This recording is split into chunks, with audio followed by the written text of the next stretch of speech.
الصراط المستقیم، اهدنا الصراط المستقیم۔ خدایا ہم لوگوں کی ہدایت فرما، سیدھے راستے کی ہدایت فرما۔ یہ اس کا مطلب کہ ٹیڑھا راستہ بھی ہے، راہ کجی، غیر مستقیم، تو یہ روز کہلا رہا ہے خدا۔ اور کتنی مرتبہ کہلاتا ہے؟ 10 مرتبہ،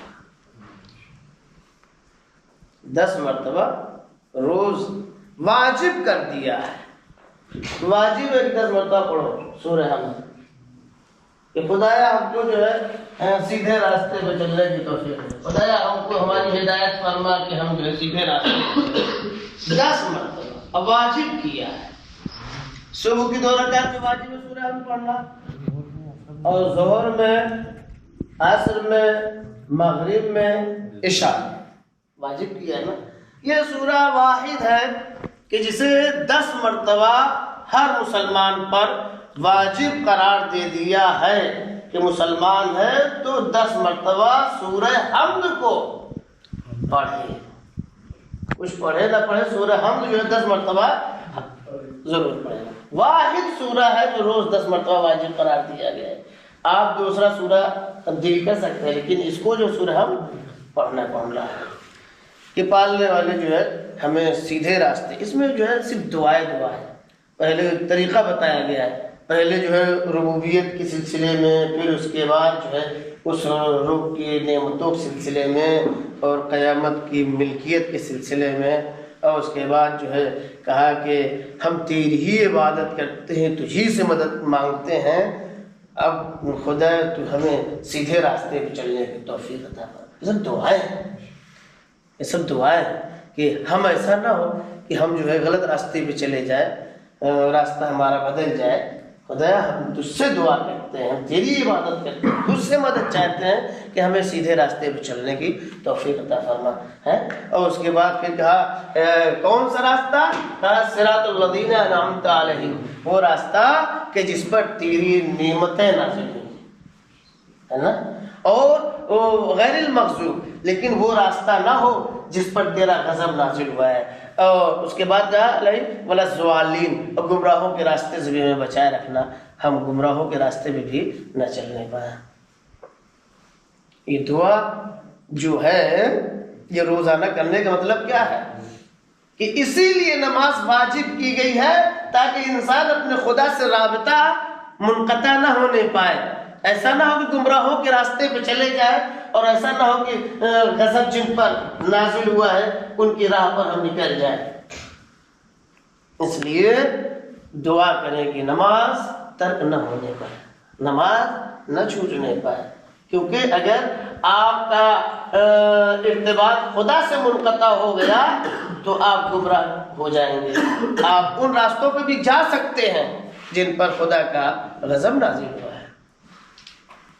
غور کر رہے ہیں آپ؟ یہ مثال تمام موجودات کی اپنے رب سے کیا ہے؟ اس ایک بلب کے جیسی ہے، اس ایک بلب کے جیسی ہے، کہا جائے جو مرکز سے اس کا ارتباط ہوتا ہے۔ مرکز سے بجلی کا جو گھر ہے اس کا ارتباط کس سے ہوتا ہے؟ کس سے ہوتا ہے؟ بلب کا ارتباط اس مرکز سے ہوتا ہے۔ بجلی کا جو گھر ہے، بجلی گھر ہے، وہاں سے کس کے ذریعے ہوتا ہے؟ تار کے ذریعے سے۔ جب تک اس سے ارتباط رہتا ہے اس وقت تک قوت حاصل ہوتی رہتی ہے۔ جیسے ہی آپ کا جو ہے مرکز سے ارتباط ختم ہوا، قوت حاصل ہونا بند ہو جاتی ہے۔ تو یہ جو ہے یہ کس چیز سے؟ یہ کہا معنوی ارتباط ہے، یہ ارتباط معنوی ارتباط ہوتا ہے۔ جیسے بلب جب تک جو ہے اس مرکز سے ارتباط اتصال رہا تار کے ذریعے سے، تب تک جو ہے انسان روشنی بلب کے ذریعے سے حاصل کرتا ہے۔ کہا انسان معنوی روشنی اسی وقت ہوگی جب معنویات کا ارتباط خدا سے ہوگا. جیسے ہی خدا سے مخلوق کا ارتباط منقطع ہوا تو ادھر سے قوت و طاقت ملنا اس مخلوق کو بند ہو جائے گی. اگر انسان کو یہ چاہیے کہ اس کی معنوی طاقت قوی ہو تو ارتباط خدا سے روحانی جوڑنا پڑے گا، دعاؤں کے ذریعے سے، مناجات کے ذریعے سے، نمازوں کے ذریعے سے، فریاد و گلا کے ذریعے سے. اور جیسے ارتباط آپ نے توڑ دیا تو پھر ہو سکتا ہے کہ آپ راہ مستقیم سے بھٹک جائیں اور ان لوگوں سے دور ہو جائے جن پر خدا کی رحمت نازل ہوئی ہے. آخر آپ نے دیکھا کہ یہ اشکالات ہوتے ہیں، ان لوگوں پر اشکالات ہوتے ہیں جن پر خدا کی رحمت نازل ہوتی ہے. غور کرتے ہیں کبھی جو ہے وہ راہ مستقیم جو آپ کو سیدھا خدا سے جوڑتا ہے وہ سمجھ میں انسان کو نہیں آتا ہے، وہ بالکل واضح چیز انسان نہیں سمجھ پاتا ہے. آخر کیوں ایسا ہوتا ہے؟ اشکالات پیدا ہوتے ہیں. انسان جب صحیح راستے سے بھٹک جاتا ہے، جب گمراہ ہو جاتا ہے، بھٹک جاتا ہے تو معنویات کمزور ہو جاتی ہے.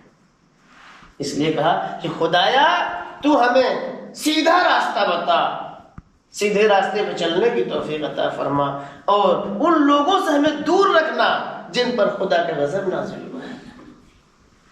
پوری قوم تباہ ہو گئی، وہ افراد کا نام و نشان نہیں رہا جن پر خدا کا غضب نازل ہوا ہے. کہ خدا ایسا نہ ہو کہ ہمارا وجود بھی ختم ہو جائے، ہمارا وجود بھی فنا ہو جائے، یہ نہ ہونے پائے اور ہم گمراہ نہ ہو جائیں.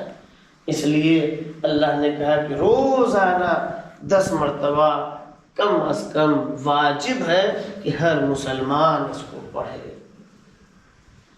اس لیے ہماری ذمہ داری ہے کہ کم سے کم ماہ سیاب میں اپنے خدا سے وہ طاقت حاصل کر لیں جو ایک بندے کا اپنے خدا سے ہوتا ہے. جو اس سے پہلے بھی ہم نے دعائیں کیا کہ ایاک نعبد و ایاک نستعین، کہ ہم تیری ہی عبادت کرتے ہیں، تیرے علاوہ ہمارا کوئی معبود نہیں ہے، صرف تو ہی ہمارا معبود ہے، تیرا ہی سجدہ کرتے ہیں.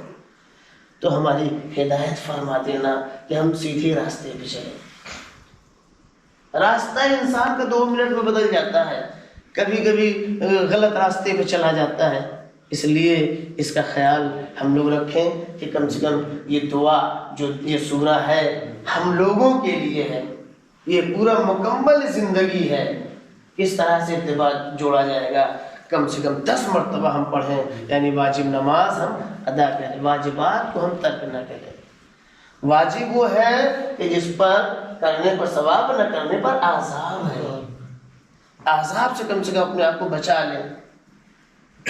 اور خدا ہمیں یہ توفیق دے کہ ہم یہ جو تمام چیزیں سورہ حمد میں بیان ہوئی ہیں اس پر ہم عمل کر سکیں.